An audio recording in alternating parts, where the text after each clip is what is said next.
I'll try and be prompt this time because obviously we infringed last time. We've infringed our break. I spent my break making notes. It's a very bad example. So we'll try not to do that next time. So about 3/4 of an hour. And then hopefully this will be a bit more of a sort of like ebb and flow of conversation. So I'd like to introduce our second panel. Chris Randall is at Southwark Playhouse and is the technical production manager. Gary Beestone is a production manager of... You're freelance, aren't you? Yeah. And was production manager of Harry Potter and the Cursed Child International, which is a little show that we've had recently in town. Indeed. And It's a Tottenham 4-week Stadium tech. opening ceremony and other things, across theatre and live events as well. Kat Ryall here is a recent graduate of production management degree and is a freelance production manager now and is the voice of youth on the panel. And then Ollie and I are not the youth, not obviously. The youth. Jaded. And Ollie, for those of you that weren't here the first time, Ollie Brown is the head of technical and production or head of production technical. I mean, it's a title. It's interchangeable. I just do production It's stuff. Holtrop, who are looking at different production schedules and how they can wrap up the day a little bit earlier and not just work till midnight every night during their tech period. So yes.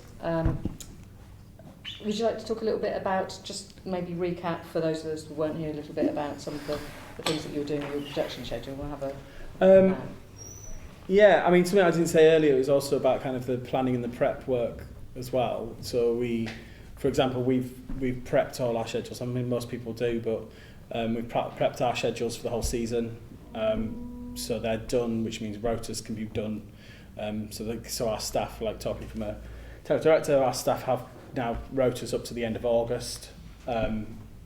So they can't kind of, in terms of a welfare thing as well, work-life balance, they know exactly what they're doing for the next, for this one it's 12 weeks because we're going to maintenance over August, but 2 months in advance.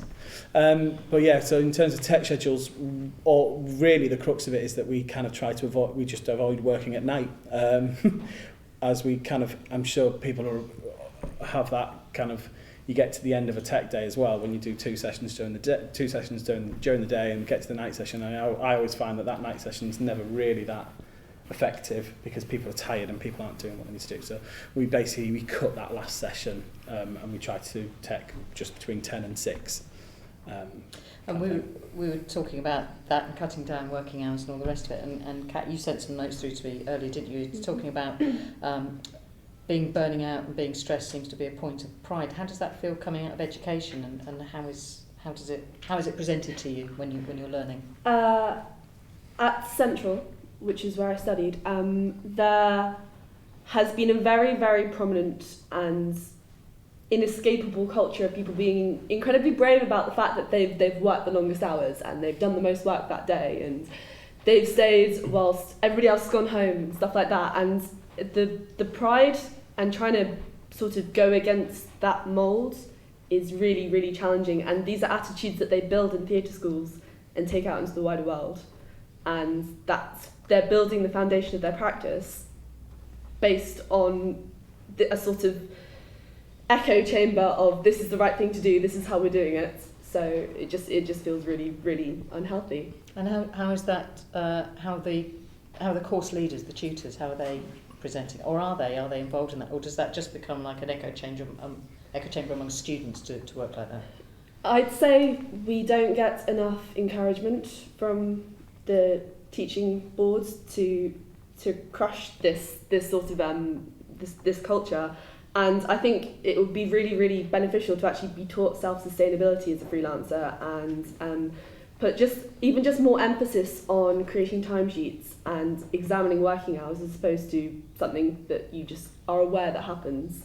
And also involving more recent graduates as well to come and speak about how things are now, because a lot of our teaching staff worked decades and decades ago where it was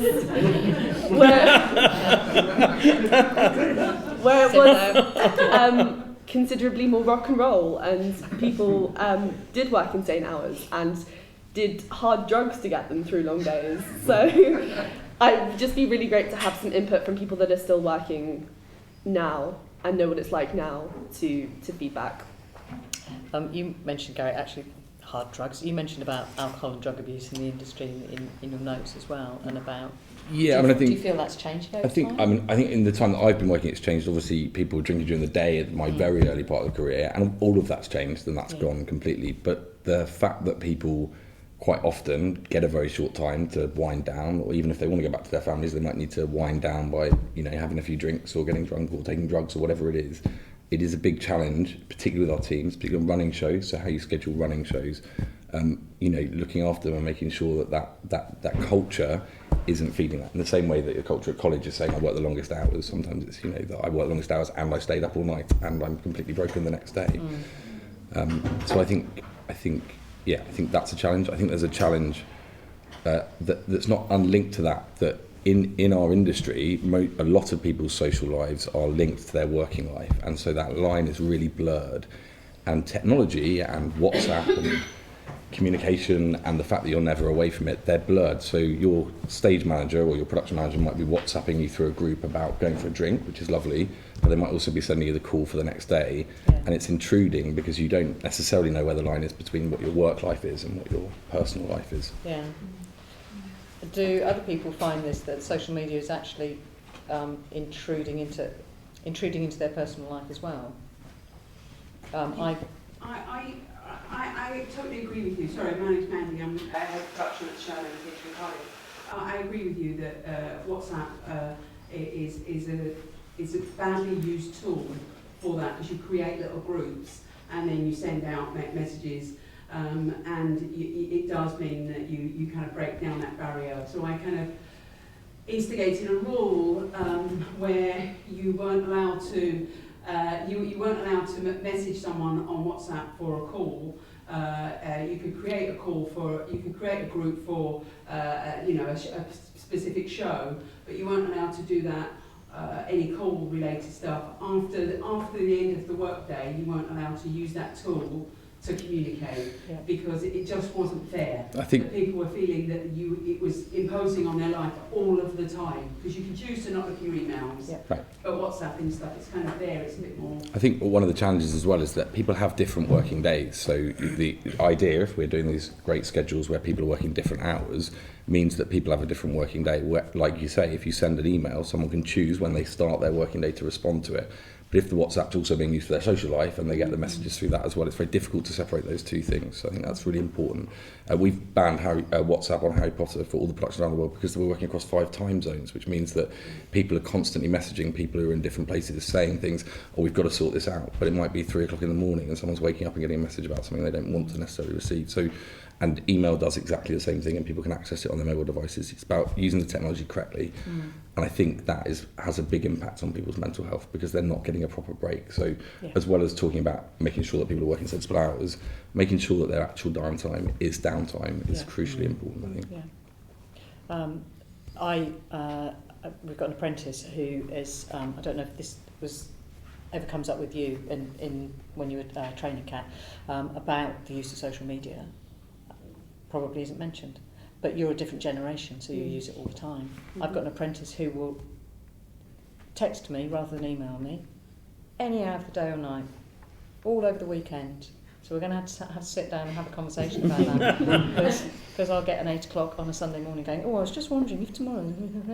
Just like, this is just not appropriate. It's also about what position you're in as well, because if you're in a junior role, then you get that message and you feel like you're required to respond. Absolutely. I can just ignore it because I'm fortunate enough to now be in that position. But for someone else, they feel like, oh God, I must respond. The stage manager's texted me and I need to get back to them. But it's Sunday and it's my only day off in the whole week. So it's a responsibility from people who are in a senior position not to do it, and to educate people not to do it, I think. Also, just a little bit to feed into that as well, I've found that's mainly prevalent in a freelance capacity, because there isn't the recognised structure of how to communicate. It's not being dictated what is a good time to communicate with members of the team. Again, top down, and in what capacity people want to be communicated with. So some people absolutely hate getting emails because of various things like dyslexia, or finding the time to do that, and they find that rather challenging. Some people would rather communicate on the phone. Some people would rather communicate via text, and that becomes quite challenging, is trying to work out what is the most effective way to communicate with the team, as you say, various time zones, and people working at different shifts as well, especially when you work in 24-hour premises. So that can be quite challenging, but it feels less so when you're in a building, when you're in a capacity where you already have those working hours set, and people know that when you're in tech, everything becomes a 12-hour day rather than an 8-hour day, and people kind of understand the parameters of that, and that becomes the norm. But outside of that, it seems like anything goes, unless, as I say, you make an actual rule and it's then public knowledge to the entire team. Otherwise, everyone's just on a bit of a free-for-all. And maybe that's one of the things that we need to think about today is actually, as production managers, takeaway is about setting those rules at the beginning. I know we've got a long list of things that we have to do, and it's getting longer. Mental health first aid training, but maybe this is one of those things as well. We talk about communications, and your point about dyslexia and emails is a very good one as well. And some people prefer verbal, some people prefer text, but we should be having those conversations. And it's also a tricky thing with those working hours is that sometimes, you go home, you've done a long day, and suddenly, I've suddenly thought how I'm going to solve this problem. So you send out an email at 1 o'clock in the morning because that works for you, because you need to just get that out there. And so it's that, is it responsible for you to send that at 1 o'clock? Is it also responsible for everyone else to sort of set the do not disturb on their phones? Is it to not be alerted to emails at certain times? And that, every device has the ability to do that. So for example, I have my phone set up that I can access the company Outlook, with a button press, but it does not notify me, so that when I'm not working, like for the building, I can step away from it completely. But then, when it's sort of 10:30, 11 o'clock, you think, I'll just check the show reports just to see what's gone on.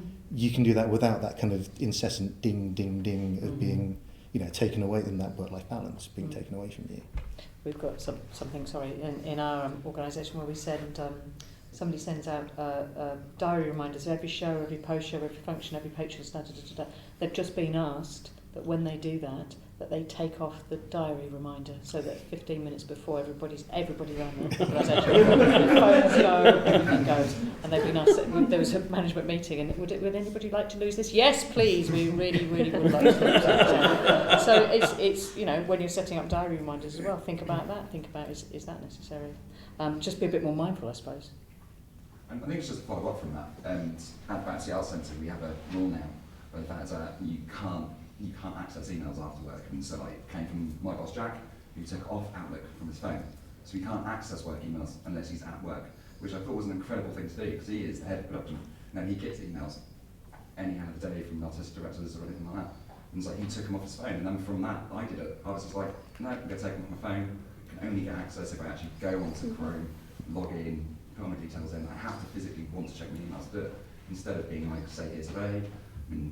I probably got like 5 or 6 emails out of it, I need to look at, but I can't do it till I get to work tomorrow. And I think that's a brilliant thing to do, and I think it's come from from the top down. We say it to my senior technicians, production managers, all of my staff, that this is something you should be doing, because I don't want to hear from you at 1 o'clock in the morning with an email. Only phone me if it's an emergency, if it's after 6 o'clock or anything like that, which has only happened a couple of times. But I think we need to instead, because otherwise you do check your phone anytime, you do check your emails, you do check the WhatsApps, you check your groups. And it's just kind of something, if we all do it, then it's fantastic, and it will all become the norm, which I think is what we need to do. Yeah. I think agreeing the parameters at the outset, like you said, is just really important, because there's just so many ways to communicate, and it's overwhelming, and that has an impact. It's a proven impact on people's mental health. Just being constantly bombarded by communication is not necessarily the most helpful way. It's also just too easy for creative teams or for other people to contact you. Years ago, just before I started production managing, everything had to be faxed. And that required someone to go and stand at a fax machine and send it through a fax machine, and that delayed that message. But the truth is, what it's enabled you to do as production managers, work on 3 shows really easily, because you can be in tech for one whilst you're doing the pre-production for another. Whereas if you didn't, you'd have to go and find the fax machine to send over the information. You just finish your tech day and carry on. So I think it's just about, and it's just new. It just needs to be found a new way of making sure that we're working with it sensibly and using it for its advantages, not intruding in people's personal lives. Yeah. Kat, I was just wondering, when you were training, was anybody teaching you about any email etiquette? Because when I trained, I didn't have an email address, Facebook didn't exist, and I only had work emails. And I sort of set up my own email etiquette. Somebody emails me, it can't be urgent. So they can't expect a response that day. If it's urgent, phone me. If it's an email, I think 24 to 36 hours is totally fine. But that's my guess. When obviously when I went to school there was letter etiquette and all sorts of this stuff we were taught. So, but there's nobody's suggesting anything. We are predominantly trained to be freelancers, and as freelancers you develop your own etiquette, you develop your own working practice. So that's why I feel like a lot of the precautions that you can put in place in big theatres don't apply to freelance teams.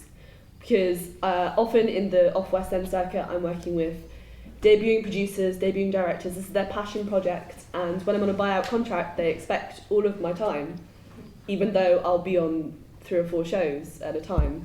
And so that's why I feel like with freelancing work, especially in the off-West End, especially in smaller scale things, setting your own precautions for your crew as well as yourself is part of the battle, really, because that when I was kind of researching into this, I took a lot of testimonials from freelance stage managers and freelance techies from my level, people that I knew, and a big common theme was their fear of being priced out of the market because they want their own time to themselves, but they're scared if they don't work these hours and if they don't take this pay, they're not going to get a job. They're not in a position to have this argument with producers, but production managers are.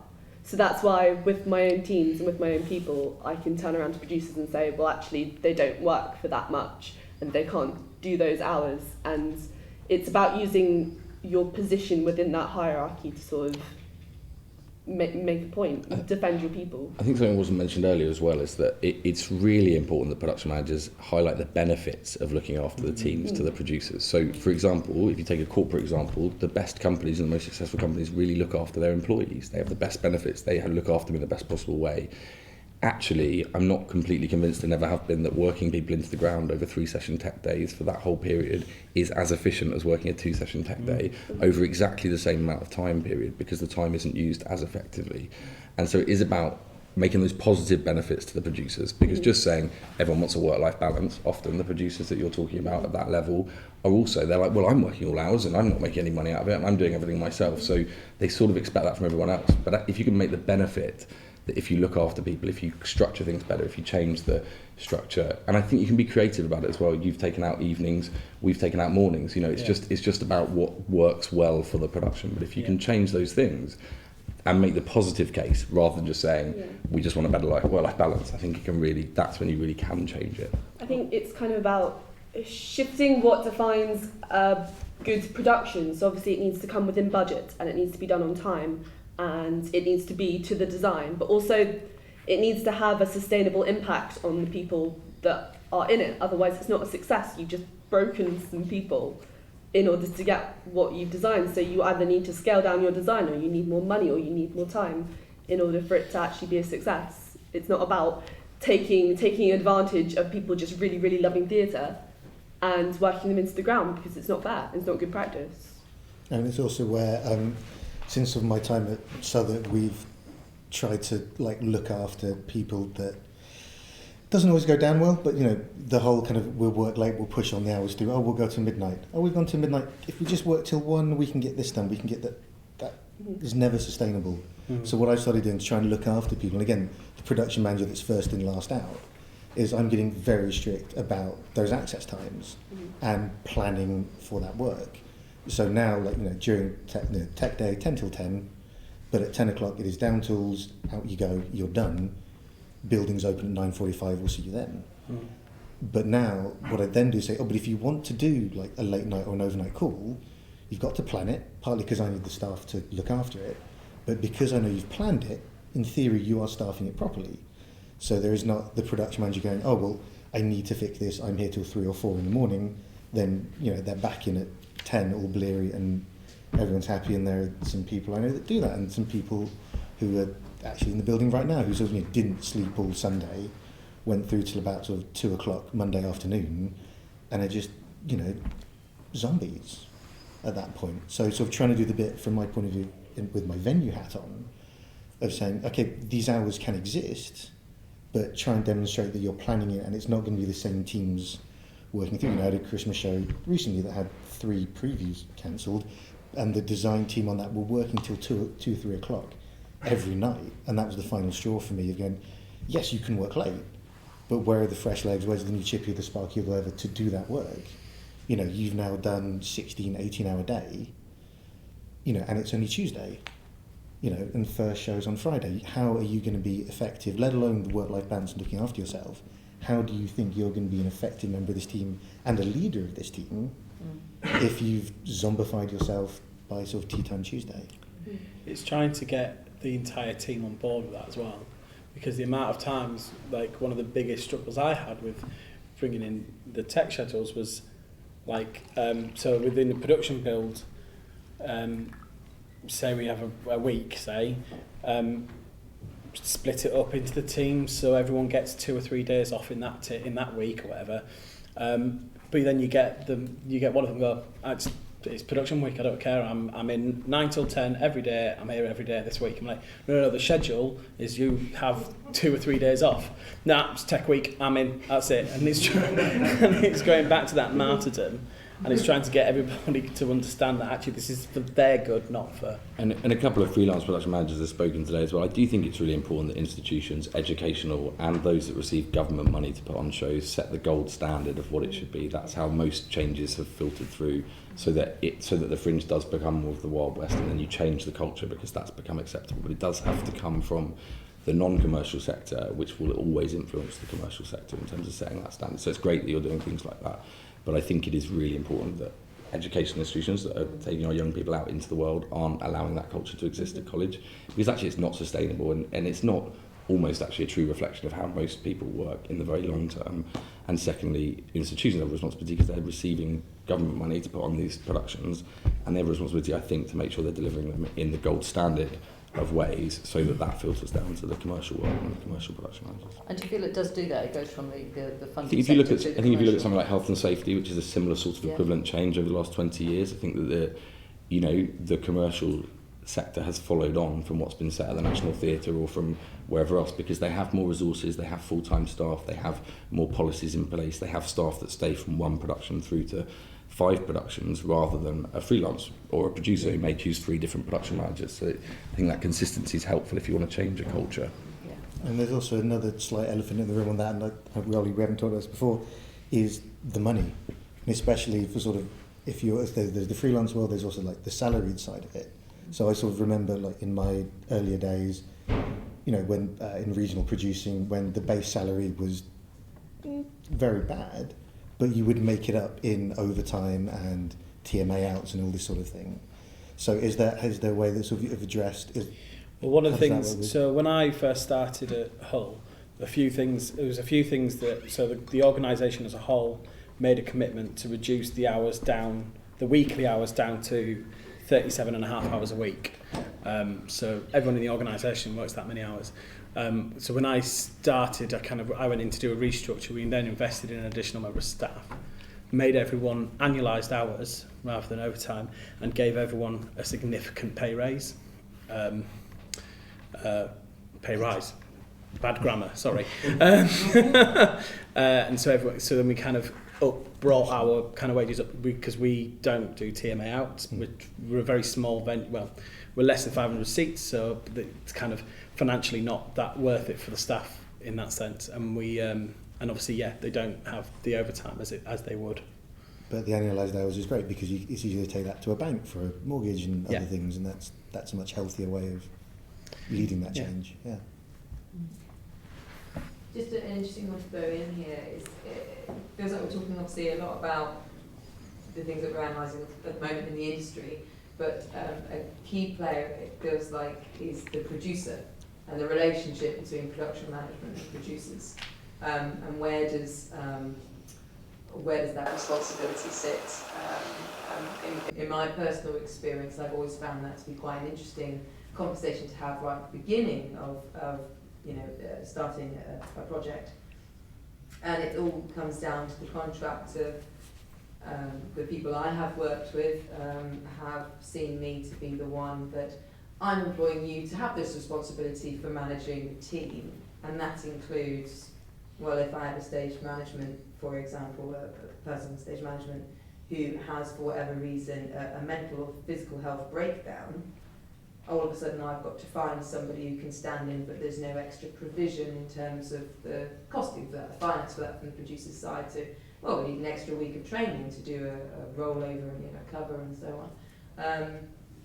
That's always been something that I've found quite interesting. I wonder if anybody else has found that as well, especially in the freelance game.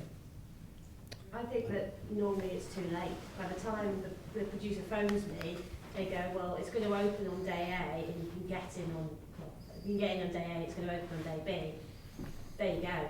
And you go, well, that's going to be pretty tight. And they're like, well, contracts. yeah, well, you're going to have to reduce the production down. That's your problem. You're to manage that. So I think it's, having been freelance for a very long time and very recently become full-time, it's incredible now. I'm involved in the programming meetings. I'm having those conversations. Does it show up on a Friday? Does it open on a Saturday? Are we going to have kids in it? Do we need this? That's completely new to me. I've spent, the last 15, 20 years never being involved in any of those conversations and just being made to fix it. And I just want to say on the same topic, having been freelance for a really long time and now being full-time, the work-life balance from social media and email is incredible, the change. I had no idea how different it was. It's insane how much of my life I before was spending doing emails and stuff. And now I just don't. I just go to work like a normal human being. And I didn't know, and so I want to say... I don't think that's everywhere. It's definitely not where I am. Nobody phones me on my mobile. It's really weird. But anyway, so that's just a side. Where are you working? I'm sure we can change that.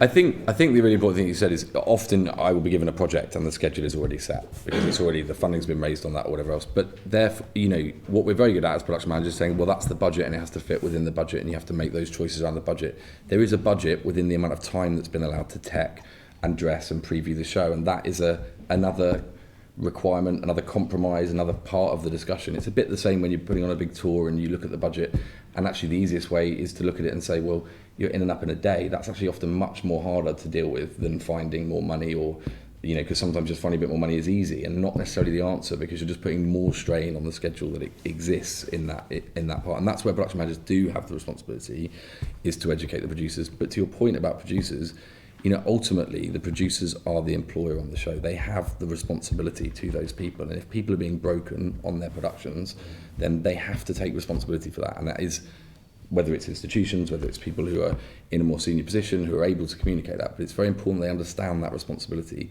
and ultimately it's of no good to them if people are going off because they're sick or because they're mentally ill or because their back's hurt because they didn't have a chair at the prompts position.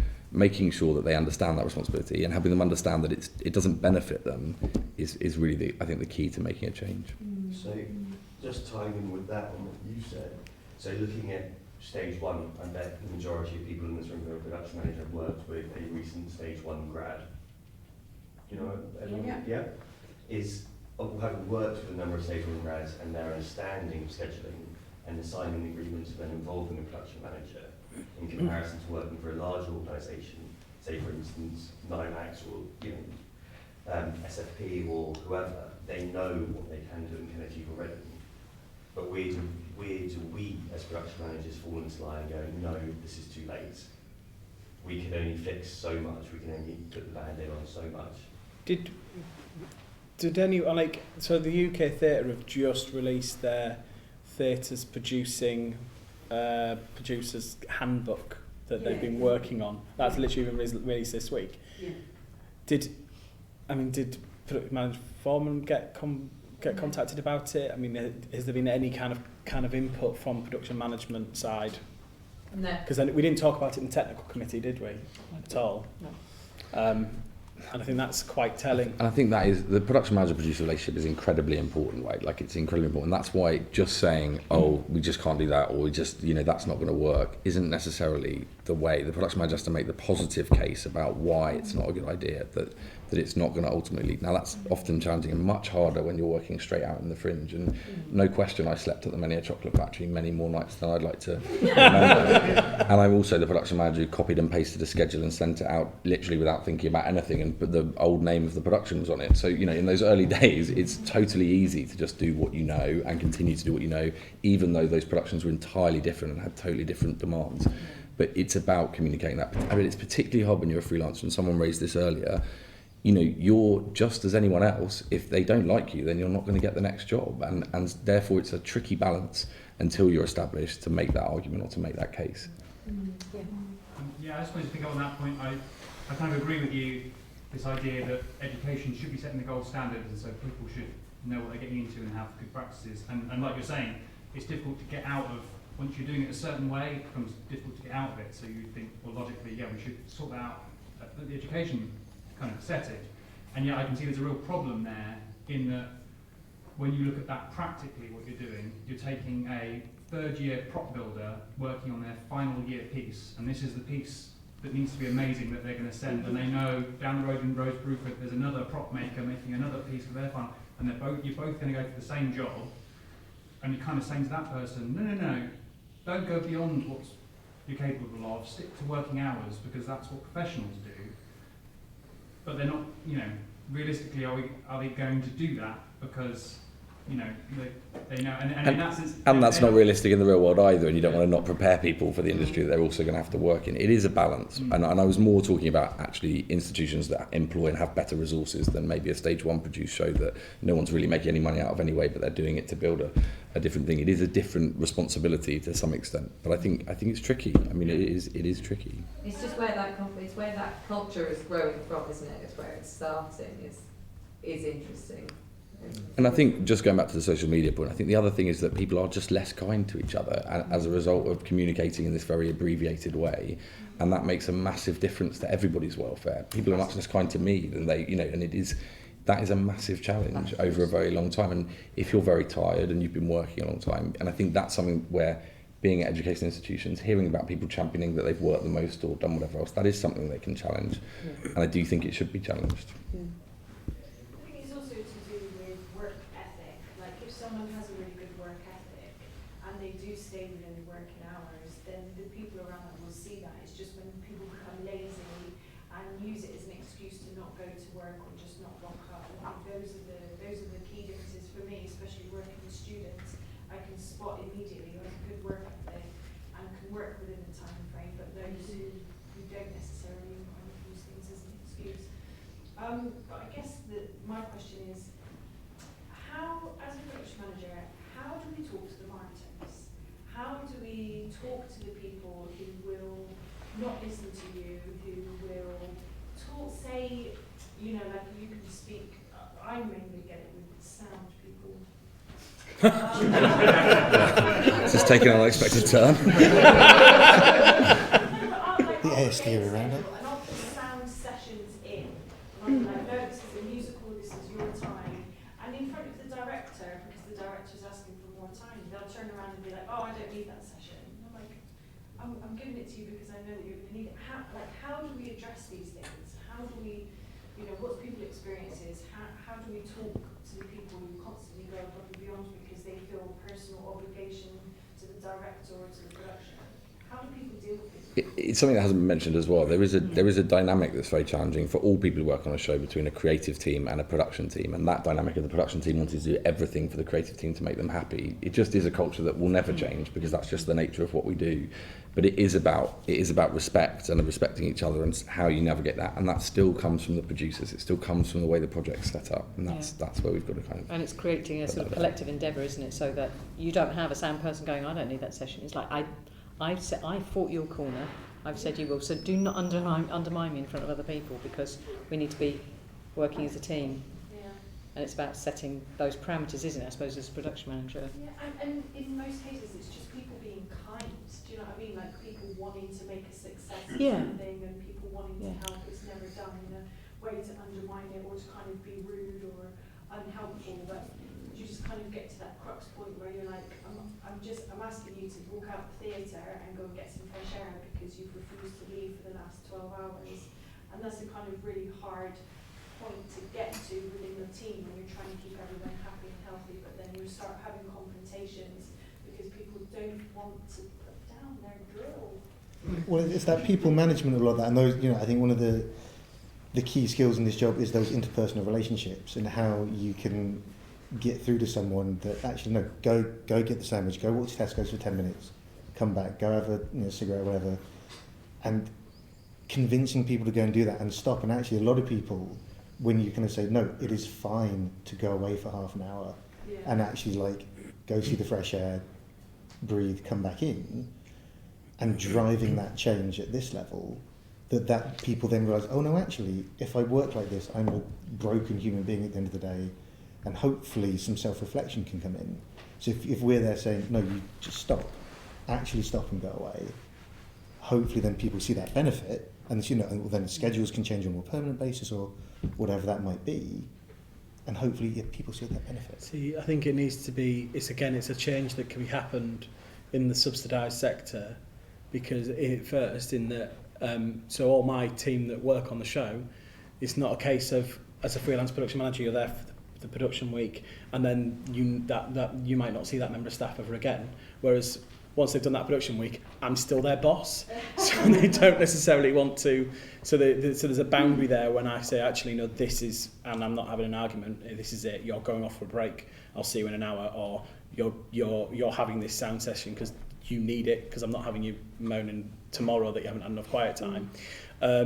Whatever it is, and I think then once people get used to that kind of culture, and I think then they maybe won't accept the culture on a freelance basis.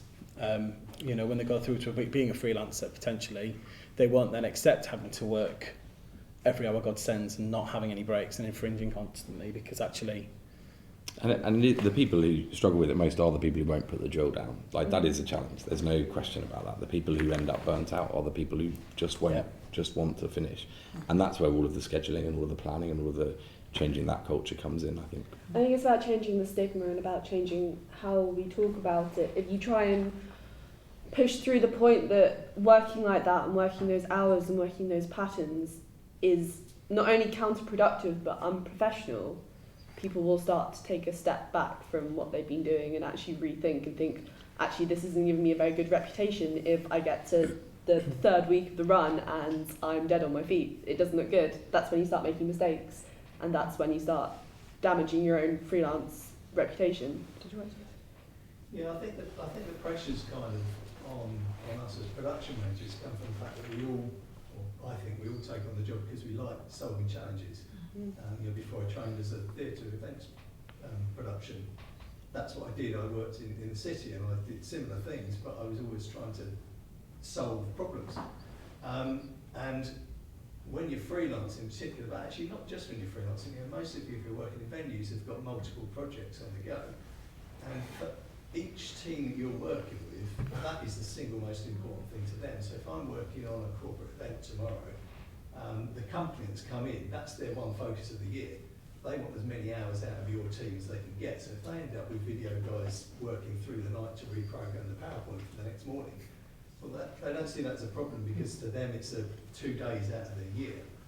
Whereas for us, it's that constant, when do you take the break? If you go from that job that you thought you were finishing at 10 o'clock at night from one client, and you're starting another job at 8 o'clock in the morning for a different client, but the 10 o'clock one overruns till 2 o'clock, trying to explain to your client the knock-on effect to the next person of the job is really, really difficult. So I think for freelancers particularly, that becomes very difficult, because you are in charge of your hours. And that can either be turning down work or it can be phoning in sick. I think the project-based nature of what we do, working on both events and theatre, on an event you will almost kill everyone and get the event over the line, but it lasts about 9 minutes and it's done, and then there is generally people have earned enough money to have a bit of a break before they take on the next event. When you're working in theatre, that lighting programme, as you just said, who's, when we're making Harry Potter and you just want to make the best possible show and you want to get it across the line, but the problem is there's always another show straight after it, and that's the cultural change that needs to happen, is that all the shows are the most important, biggest show, all of the shows are, there, and therefore, and what you learn the longer you're working is that it just keeps going, like that you're just going to go on to the next show, and that's what's really important, I think, to understand. I think, sorry, I was just going to say, changing cultures, it's not, sometimes people kind of go, I've had an epiphany, I've decided that this is what we should all do, and then try and force everyone to do something, rather than kind of, as you say, do it with kindness and gently show someone that their way that they've worked all of their life as a wardrobe manager, making, costumes for shows and staying there till 2 or 3 o'clock in the morning every morning, because that's what we've always done, is not the only way. And it's not to say that you said earlier in the earlier group that different things work for different people, and I really think that as production managers we've got different skills that we utilise at different times for different people, and where one conversation will just be no, you're stopping, and you just kind of force it through. Others, you're just going to need to do it more gently, and you're going to gently prove to them that if they stop when everyone else stops, and if they rest, they'll be more efficient and more worthwhile to production. Their team will be better, and you'll just have a better use of their time. But I just think it takes us just being persistent and having different ways of talking to different teams, where you might be more kinder to your wardrobe team, but you might be slightly more insistent to your technical team, or you might just kind of lead by example. We just have to take on the everything role that we do and be everything to everyone to make them believe that they need to stop. I think the vast majority of my teams that work with me are probably surprised that we've gathered together a group of production managers and talked about kindness quite a bit. I think it is really important, and I think that has a massive impact. You know, there are very small things. There are big things like arguing with producers or changing schedules, but there are all small things that everyone who works in the industry, from whichever level they're at, from producer to right down to the stage doorkeeper. Everyone's been to that venue where the stage doorkeeper is the light in your day because they're cheery and kind to you, and that is really important. That there's lots of things we can't change, there's lots of things we can do with first aid, mental health and all those kind of things, but actually the single easiest thing for everyone to do is just to be a little bit more respectful and kind to each other, and I think that's really, really important. I think that's really important. I actually make a point of saying that at the beginning of tech, and doing the health and safety briefing and being the everything briefing, and saying this is how we're going to run the tech this week, and we're not going to talk. I'm not going to accept anyone shouting and swearing, and we're not going to scream at each other if there's any problems. And if you're unsure about that, come and talk to me about it, because it's just not going to happen. Right. And again, just lead by example by saying that. And creating that culture. You know, at the end of the day, we are not, you know, trying to shut down a nuclear power station. There's a boy dressed as a wizard, you know, like. And I think it is really important to create that culture and make sure, because it is so easy to end up getting stuck in that culture that you talked about at college, or stuck making a prop and it's the end of the world. It's just really important. But you can do that not necessarily by ramming it down everyone's throat and saying it, like you say, but just gently reinforcing the message that we're all working together to deliver the project. I suppose, yeah. I just chip in as well. I taught a little bit in America last year, where there's no fucking around. It's when the session ends, it ends, and the lights go out and it's done. And actually, there were times when that was good, but there were other times when that was very, very stressful, because I needed 15 minutes to finish what I really needed to finish, and I had 5. And it was literally the levers getting pulled. So I think you're right in what you're saying, like, it's not always about being hard, because sometimes you could actually generate a lot more stress in somebody by saying no, you're getting out now, than saying okay. Absolutely. When we were doing the show in America, you know, we've got 3 people in the air, 14 different costumes, all of this stuff, but because the break landed when it did, that's it. And what it meant was shed loads more work for the team to get back to that same place. I don't want to see that here either, because that's not going to help anyone. No. But what is good is that everyone has breaks and frankly gets fed, which is a huge advantage. And what we do very well in this country is that flexibility. Absolutely, and that's how we create the work we do, so we've got to balance that. Yeah, we need to balance it. We've got a member of staff who I regularly send emails going, why are you up on the scene on your day off? I say, no, you're really winning. And there's one member of staff who's just like, I find it really stressful if I don't check. Yeah. Okay, fine. Well, I don't expect you to, If you want to, that's fine. I won't nag you anymore. But it's not a one size fits all, is it? Really, I suppose. And I suppose to wrap up, really, we're talking really about that fundamental relationship with producers, aren't we? About how they allow us to do our job, give us the resources and the time to do our jobs. I think they take on more health and safety, accidents in the workplace, all of those considerations now enormously. There might be a financial driver there.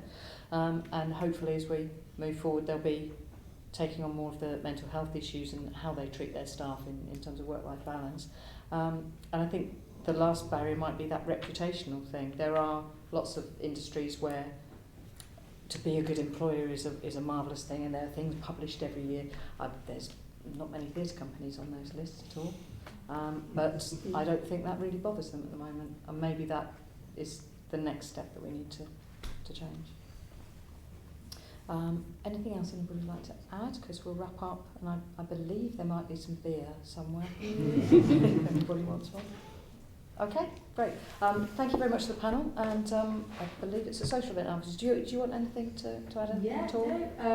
Just going to say there's a group called Industry Minds. I don't know if anyone's seen them on Twitter, but they're a group who are offering free counselling for creatives working in any creative industry. So predominantly a lot of performers use it, but also it's stretching out now into anybody from a creative and technical background as well. You can have a little look on Twitter. We've retweeted them a couple of times. And as I said in the previous forum as well, there's a couple of other sources of information that we'll retweet after this that have that are free for everyone to use. Things like the theatre helpline that's 24-hour as well. So if you do have anyone that is struggling, or they feel that you want to signpost them to someone with more professional experience, then that's a good place to go to. But otherwise, we're going to have a social down in the Phoenix Bar starting at 5 o'clock. Or now. You think that's it. So thank you very much for that. Thank you.